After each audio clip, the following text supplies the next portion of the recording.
Hello students, welcome to GL classes. पिछली class में हम पढ़ चुके थे सेट के बारे में। क्लास 12 का पहला चैप्टर हमने स्टार्ट किया था, रिफ्लेक्शन एंड फंक्शन, और जिसमें हमने सेट की डेफिनेशन और ऑर्डर्ड पेयर में किस तरह से रिलेशन को लिखते हैं ये हमने पिछली क्लास में डिस्कस कर लिया था। और आज हम टाइप ऑफ रिलेशन के बारे में पढ़ेंगे। हमें तीन टाइप के रिलेशन पढ़ने हैं। तीन टाइप के कौन कौन से रिलेशन है? पहला रिफ्लेक्सिव, दूसरा सिमेट्रिक और तीसरा ट्रांजिटिव। ये तीन टाइप के रिलेशन हमें पढ़ने हैं, ठीक है। एक एक करके इन तीनों टाइप को डिस्कस करेंगे और देखते हैं तीनों टाइप किस टाइप के होते हैं और इनकी डेफिनेशन क्या है। तो सबसे पहले रिफ्लेक्सिव की बात करते हैं। तो रिफ्लेक्सिव कैसा रिलेशन है? तो रिफ्लेक्सिव क्या है? अ रिलेशन, इसको डिफाइन कर रहे हैं, a relation defined on a set ए। अगर हम सेट ए पर इस रिलेशन को डिफाइन करें तो is said to be a reflexive. इसको रिफ्लेक्सिव बोला जाएगा रिलेशन को। कब? If each and every elements, इसका ध्यान रखना, each and every elements of A is related to itself. ठीक है, मतलब इस तरह से, जैसे ए सेट जो है अपने खुद के ए सेट से ही रिलेशन में हो सभी एलिमेंट के साथ। जैसे ए के साथ हो, बी के साथ हो, सी के साथ हो। ए अगर बी के साथ भी रिलेशन बना रहा है तो कोई दिक्कत नहीं है, लेकिन इसमें कंपलसरी है कि ए के साथ बनाए, बी के साथ और सी के साथ। ये ज़्यादा कंपलसरी है कि हर एलिमेंट, हर एवरी एलिमेंट के साथ इटसेल्फ उसी के जैसे एलिमेंट के साथ रिलेशन बनाए।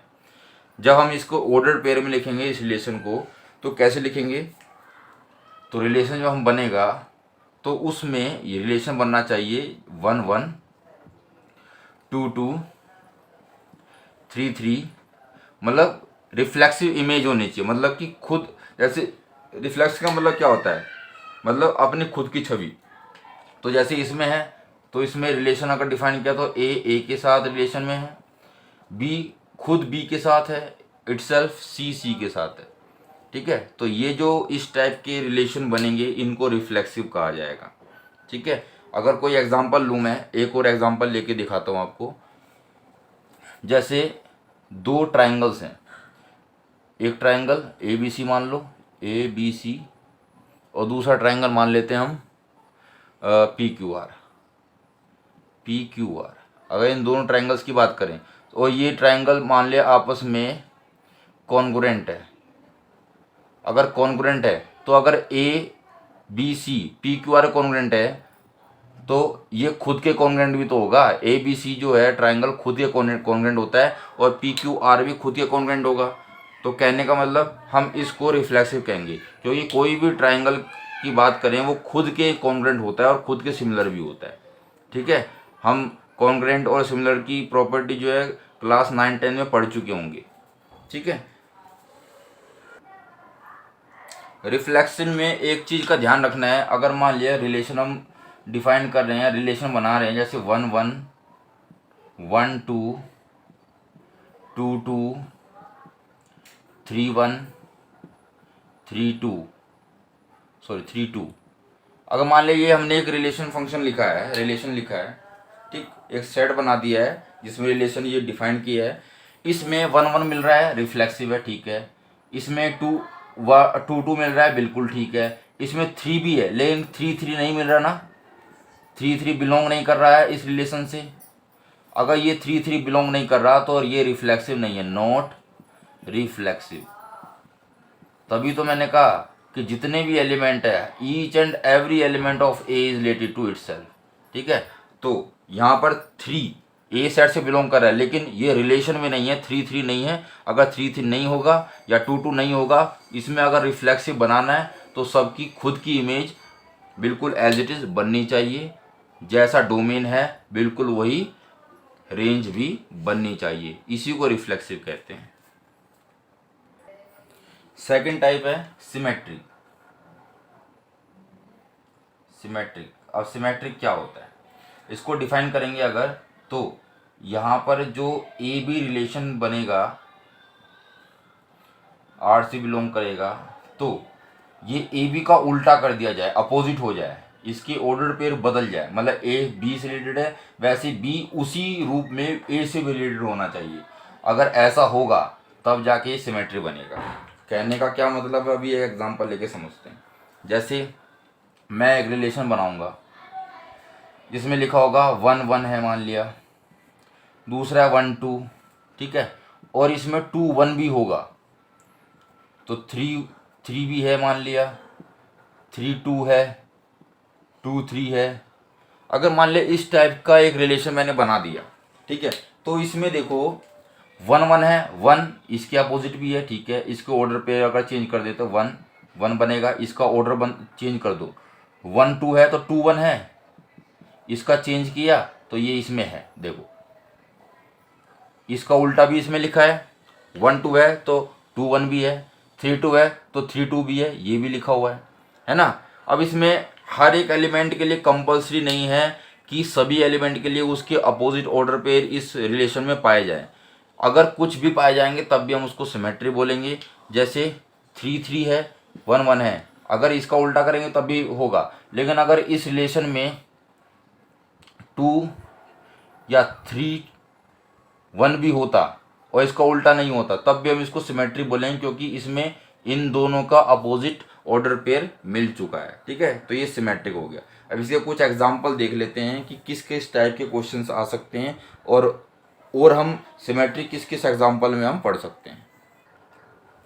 जैसे एग्जांपल ले लेते हैं, L1 रिलेटेड टू L2, किस रूप में रिलेटेड है कि L1 जो है is parallel to L2। L1 एक लाइन है जो L2 के पैरेलल है, एक L1 लाइन बना लेते हैं जो L2 के पैरेलल है, ठीक है। अब आप खुद से बताइए रिलेशन अगर बनेगा, अगर L1 L2 के पैरेलल है तो क्या L2 L1 के पैरेलल नहीं होगा? ये तो कॉमन सेंस है। अगर L1 L2 के पैरेलल है तो L2 भी तो L1 के पैरेलल होगा, क्यों? आपस में ये दोनों एक दूसरे के पैरेलल होती है, पैरेलल की कंडीशन यही तो होती है, एक दूसरे के पैरेलल, दूसरी भी पहले वाले के पैरेलल होगा ही होगा, ठीक है। तो बहुत सिंपल सा एग्जांपल था। ऐसे ही हम एक और एग्जांपल ले सकते हैं परपेंडिकुलर वाला, ठीक है। जैसे L1 रिलेटेड टू L2 जिसमें बोला गया है L1 परपेंडिकुलर टू L2।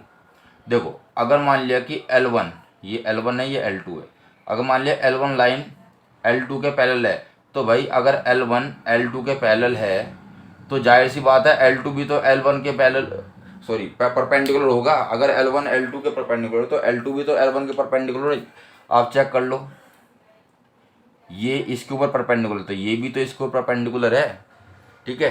तो जो दोनों एग्जाम्पल बताए दोनों ही सिमेट्रिक के एग्जाम्पल है। अब हम नेक्स्ट वाला टाइप देखते हैं, ट्रांजिटिव।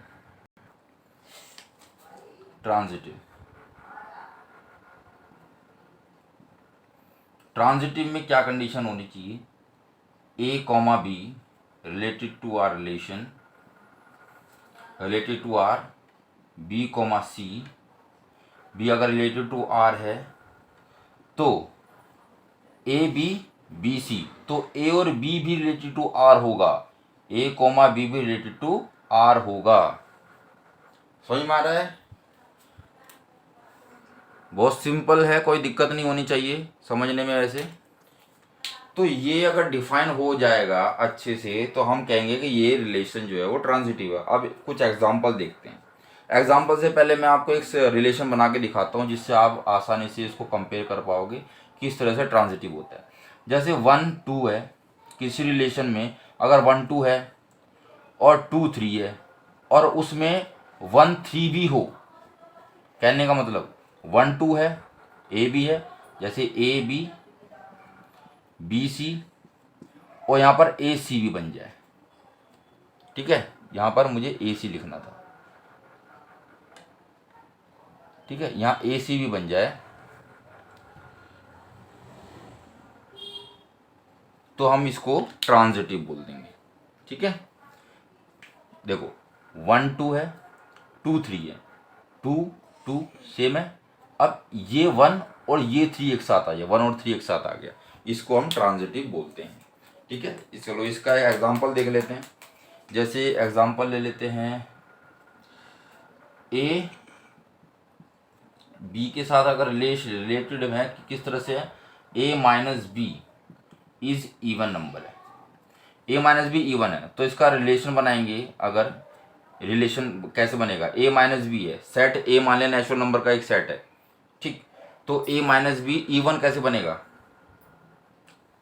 इवन तब बनेगा ए के रिलेशन में, मैं ये लिख देता हूँ, ये मोड लिख देते हैं। ठीक है, एक रिलेशन मैंने बनाया, डिफाइन कर दिया।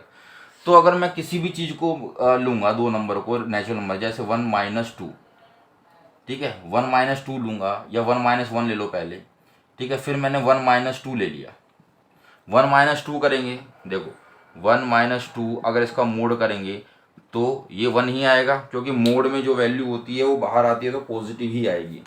इसी तरह से अगर मैं दूसरी एक और वैल्यू ले, 2 - 5, 2 - 5 करेंगे तब भी मोड -3 आना चाहिए, लेकिन मोड है, रिलेशन मोड है, तो वो भी क्या आ जाएगा, +3 हो जाएगा। तो इसका भी पॉजिटिव बन रहा है, इसका पॉजिटिव बन रहा है, और इवन बनेगा। तो इवन बनाने के लिए हम क्या करेंगे, इसको मत लो, फिर यहाँ पर मैंने रिलेशन इवन का बनाया, यहाँ पर दोनों में ओड बन रहा है, तो मैं एक ऐसा रिलेशन बनाऊंगा जिसमें ए और बी को माइनस करें तो इवन बनेगा। अब देखते हैं किस किस को मैं लूँगा। जैसे 1 और 3 को ले लिया तो कितना आएगा, 2 आएगा, जो कि इवन नंबर है। फिर ले लेते हैं 3 और 5 को, दोनों को माइनस करेंगे तो 2 आएगा, मोड में है, पॉजिटिव आने वाला है, तो इवन आ गया। और ऐसे ही तीसरा ले लेते हैं 1 और 5, इनको माइनस करोगे तो 4 आएगा, 4 भी इवन नंबर है।